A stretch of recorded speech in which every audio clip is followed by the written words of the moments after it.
देश की सबसे प्रतिष्ठित मेडिकल प्रवेश परीक्षा यानी नीट सबसे बड़ी धांधली, पेपर लीक और भ्रष्टाचार के आरोपों से घिरी हुई है, जिसकी वजह से दिल्ली स्थित ऐतिहासिक जंतर मंतर मैदान में पिछले एक महीने से भी अधिक से आक्रोशित छात्रों और उनके अभिभावकों का देशव्यापी आंदोलन चल रहा है। क्या बिहार, क्या महाराष्ट्र नीट परीक्षा के विवाद को लेकर सड़कों पर उतरे छात्रों का गुस्से की जो गूंज है वो पूरे देश में फैल चुकी है। पुलिस प्रशासन और प्रदर्शनकारियों के बीच में एक बहुत ही बड़े पैमाने पर झड़प भी देखने को मिली। हालात बिगड़ते देखने पर जो सरकार है उसने पिछले 24 घंटों में प्रदर्शनकारियों से बातचीत करने का कई सारे ऑफर दिए हैं। सीजेपी जो कि लीड कर रही है इस आंदोलन को, उनकी बस एक ही मांग है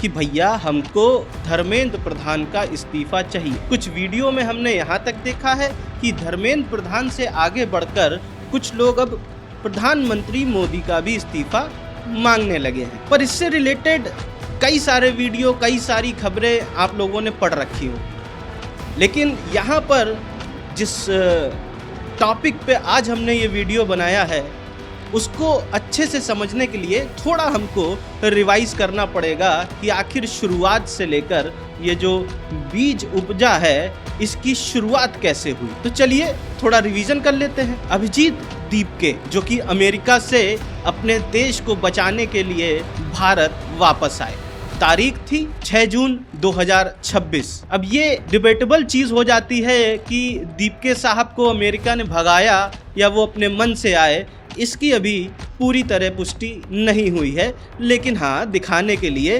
देश को बचाने के लिए उन्होंने वतन वापसी की। और जब वो वापस लौटे तो जून के महीने के मध्य में ही उन्होंने जंतर मंतर पर एक विरोध प्रदर्शन करने का आयोजन किया। आंदोलनकारियों ने धर्मेंद्र प्रधान से इस्तीफे की मांग करी, साथ ही परीक्षा प्रणाली में ट्रांसपेरेंसी की भी मांग उठाई। सीजेपी यानी कॉकरोच जनता पार्टी ने 30 जून 2026 को पूरे देश में प्रधान गो बैक अभियान की शुरुआत करी। फिर इस आंदोलन में एंट्री होती है सोनम वांगचुक की। आंदोलन में ये एक नया मोड़ आया था जो कि आया था 28 जून को। सोनम वांगचुक, जी हाँ वही सोनम जिनके ऊपर 3 इडियट पिक्चर बनी थी। क्या नहीं बनी थी? आमिर खान ने ये बता दिया है कि उनको तो वो जानते भी नहीं थे और ना ही उनके ऊपर ये पिक्चर बनी थी। खैर जाने देते हैं, हम तो उनको ऐसे ही जानते हैं। और जब सोनम जी इस आंदोलन में शामिल हुए तो नेताओं की, फिल्म अभिनेताओं की, मीडिया की नजरें और गहरी पड़ी इस आंदोलन पर, यानी इंटरेस्ट जगा। अभी तक तो सब ऐसे ही चल रहा था कि 50 आदमी है, 100 आदमी है, लेकिन इसके बाद थोड़ी सीरियसनेस आई। सोनम भाई साहब 21 दिन तक अनशन पर रहे, फिर अचानक से हाई कोर्ट के आदेश पर, डॉक्टरों की सलाह पर दिल्ली पुलिस ने जंतर मंतर से सोनम जी को उठा लिया और एक सरकारी अस्पताल में भर्ती कर दिया। ये कहा गया कि उनकी सेहत बहुत खराब हो जाएगी, कहीं निपट न जाए, इसलिए उनको बचाना पड़ेगा, धरोहर है हमारी। फिर क्या, सोनम तो चले गए। फिर आए दीपके भाई साहब। 18 जुलाई को उन्होंने भी कहा कि मैं भी अनिश्चितकालीन तक का भूख हड़ताल करूंगा, लेकिन 20 जुलाई 2026 को ही सबके कहने पर, सो कॉल्ड सबके कहने पर, भाई साहब ने अपना अनशन तोड़ दिया। सोनम वांगचुक ने कहा कि दीपके भाई यार थोड़ा खाते पीते रहो, लड़ाई बहुत लंबी है, तुम तो कम से कम अपनी सेहत का ख्याल रखो, कहीं तुम ढीले हो गए तो समस्या हो जाएगी। खाओ, हचक के खाओ, जैसे पहले खा रहे थे वैसे खाओ। फिर सब नॉर्मल चल रहा था।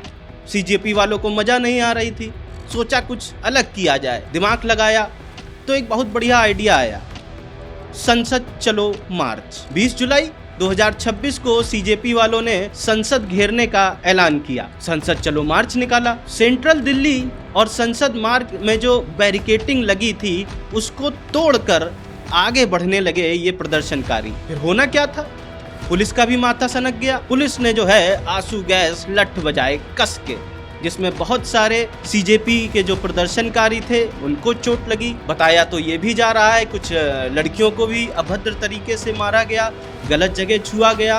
बिल्कुल ठीक है, ये ऐसा हुआ है क्योंकि ऐसे वीडियो में दिखाई पड़ रहे हैं जो कि बिल्कुल सरासर गलत हैं।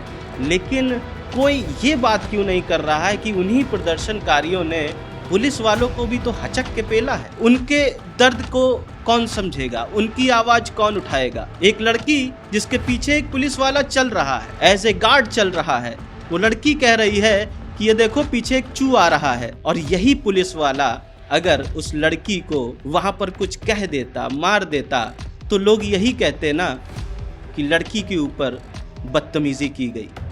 किसी ने ये क्यों नहीं देखा कि वो लड़की क्या कह रही थी। खैर, इस पर हम नहीं जाएंगे। आगे जब दोनों पक्षों में खूब मारामारी हुई, उसके बाद मैं एक बात की दाद देना चाहता हूं कि ये जो प्रदर्शनकारी थे, इनके जज्बे पे कोई भी रोक नहीं लगी। इन्होंने दोबारा जंतर मंतर पर फिर से अपना टेंट लगाया, बैरिकेडिंग फिर से दोबारा लगाई, क्योंकि पुलिस ने ये सारा कुछ हटा दिया था और ये सब बवाल हुआ था। उसके बाद सरकार ने प्रस्ताव रखा कि आओ यार बात करते हैं बैठ के। ये अलग बात है कि सरकार ये काम पहले कर सकती थी, इन सब का कोई भी नौबत नहीं आती, लेकिन सरकार तो सरकार है, पहले देखेगी कि तुम कूटे जा रहे हो। जब सरकार को गरियाया जाएगा तो सरकार जगेगी, और उसी पैटर्न पर सरकार जगी भी।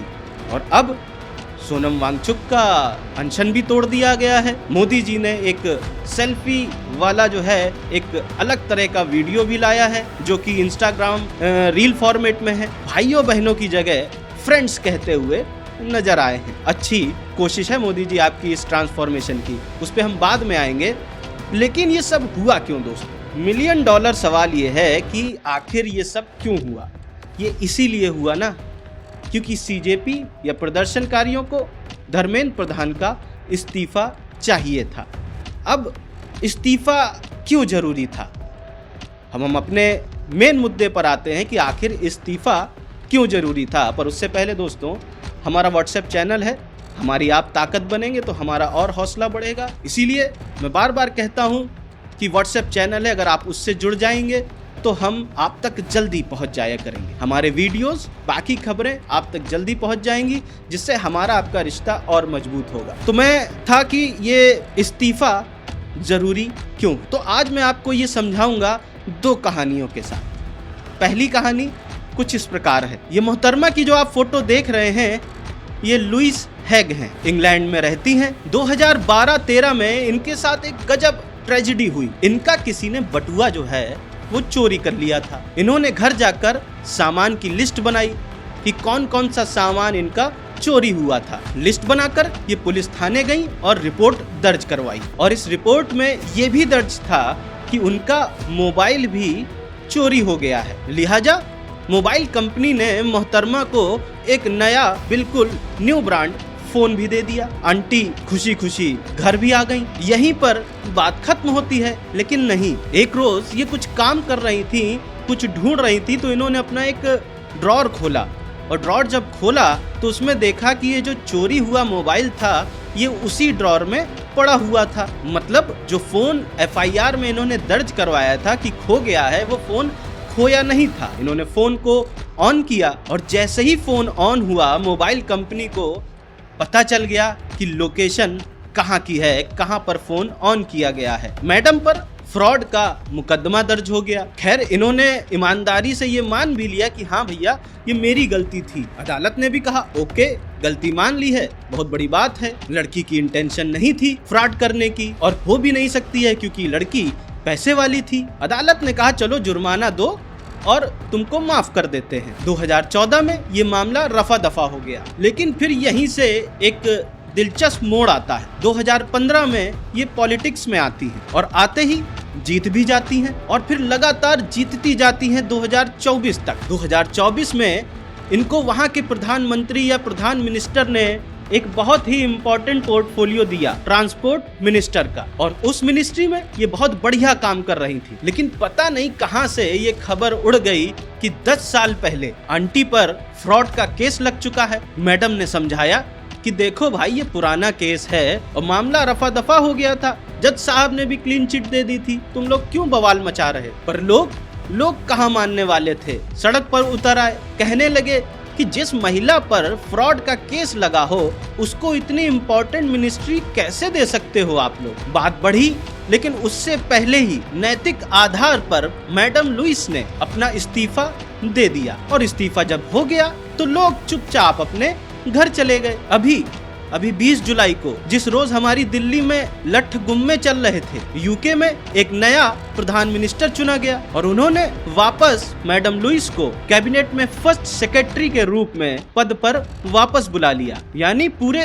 2 साल बाद आंटी की वापसी हो गई। अब यहाँ पर दोस्तों मेरा एक सवाल है, पब्लिक ने आखिर क्यों इन लाल बालों वाली महिला का इस्तीफा लिया, हमें कमेंट के माध्यम से जरूर बताइएगा। चलिए अब आते हैं दूसरी कहानी पर, ये समझने के लिए कि इस्तीफा क्यों जरूरी है। सिंगापुर में एक मिनिस्ट्री बनाई गई जो कि मुस्लिमों के अधिकारों की देखरेख के लिए उसका गठन हुआ था और जिसकी आप फोटो देख रहे हैं ये उसी मिनिस्ट्री के कर्ता धर्ता थे, फैजल इब्राहिम। तो घटना कुछ ऐसी घटी कि भाई साहब ऑनलाइन किसी खातून के साथ गुलू कर रहे थे। अब इस तरह की चीजें छुपती तो है नहीं, बाहर आ जाती हैं, इनकी भी बाहर आ गई। भाई साहब ने दावा किया कि यार मैंने नहीं बात की थी, उस कन्या ने जो है बात करनी शुरू करी थी। और जब ये कन्या के ऊपर इल्जाम लगाने लगे, कन्या ने भी जो है इनके ऊपर हरासमेंट का केस दर्ज करवा दिया। अब जब केस बन गया तो बातें पब्लिक पर उछलने लगी। लेकिन इससे पहले कि कोई धरना वरना होता, इनके प्रधान मिनिस्टर लवरेंस वांग ने अपने दफ्तर बुलाया, इनसे पूछा का बाबू का छिनरई चल रही है। इन्होंने सारा मामला ईमानदारी से बता दिया अपने बॉस को। इन्होंने कहा कि सर मैं कुछ नहीं किता, सारे अनु मेरे नाल मिलजुल के साजिश किता सी। अब सिंगापुर के जो प्रधान मिनिस्टर थे उनकी पार्टी का नाम पाप था, यहाँ आप वहाँ पाप का मतलब पीपुल्स एक्शन पार्टी। पर मिनिस्टर साहब ने कोई भी पाप करने से सरासर मना कर दिया। उन्होंने समझाया कि देखो लाडले, तुम आज से नहीं कई सालों से पार्टी के ईमानदार सदस्य रहे हो, काम भी अच्छा किया है, समझदार हो, तुम्हारे ऊपर कोई दाग भी नहीं लगा है, परंतु किंतु लेकिन बिकॉज तुम्हारे पास बीवी बच्चे हैं, तुम्हारा नाम बदनाम होगा तो मुस्लिम समुदाय का नाम बदनाम होगा, इसीलिए तुम समझदार हो। और इसी के साथ 20 जुलाई 2026 को जब हमारे यहाँ गुम्मे लाठी चल रही थी, फैसल इब्राहिम ने ये कहते हुए इस्तीफा दे दिया कि यूं तो मेरी गलती नहीं है, ना ही मैंने उस महिला के साथ शारीरिक संबंध बनाए और ना ही मेरे बनाने की इच्छा थी। पर मैं समझता हूँ कि एक पब्लिक सर्वेंट होने के नाते मुझे इस तरह की बातें नहीं करनी चाहिए थी। यहाँ आपको मैं एक ये भी बता दूं बात कि सिंगापुर में ये जो पाप नाम की पार्टी है वो इकलौती पार्टी है, मतलब वहाँ पर कोई कंपटीशन है ही नहीं। 1959 से पाप पार्टी कभी हारी ही नहीं, तब ये हाल है वहाँ पे कि इनके मंत्रियों से इस तरह से इस्तीफा लिया जा रहा है। और हमारे यहाँ कितना सही मामला है, महिला बाल विकास मंत्रालय के मंत्री जो हैं बेचारे बोर हो रहे थे, तो संसद में ही उन्होंने सोचा कि चलो थोड़ा मनोरंजन कर लेते हैं, तो उसी वजह से मोबाइल में वो उस तरह के वीडियो देखने उन्होंने चालू कर दिए और बेचारे पकड़े गए। उसके बावजूद उनकी जिंदगी मौज में चल रही है। Anyways, now you tell me, ये सिंगापुर के फैजल इब्राहिम का इस्तीफा क्यों जरूरी था और क्या जरूरी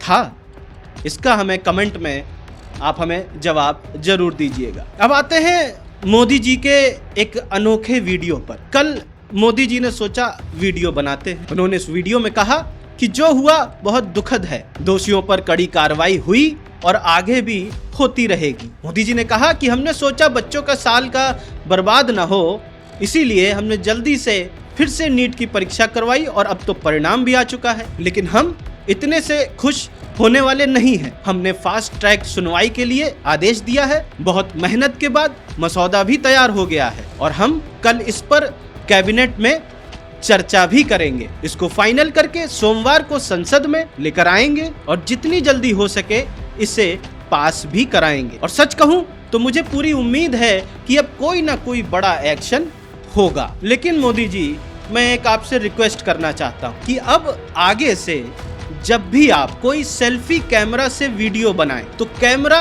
आई लाइन पर लाकर आधे मीटर का डिस्टेंस जरूर रखें। कारण यूं नाक के बाल जब नजर आते हैं ना तो वीडियो देखा नहीं जाता। आशा करता हूँ वीडियो पसंद आया होगा। वीडियो पसंद आया हो तो किन्हीं 2 लोगों को शेयर जरूर करिएगा। हमारे सोशल मीडिया है उनको फॉलो कर लीजिए। हमारे तक पहुँचने का आपको एक आसान जरिया मिल जाएगा। आज के लिए बस इतना ही। मैं फिर जल्दी मिलूंगा। तब तक के लिए जय हिंद, जय भारत, नमस्ते।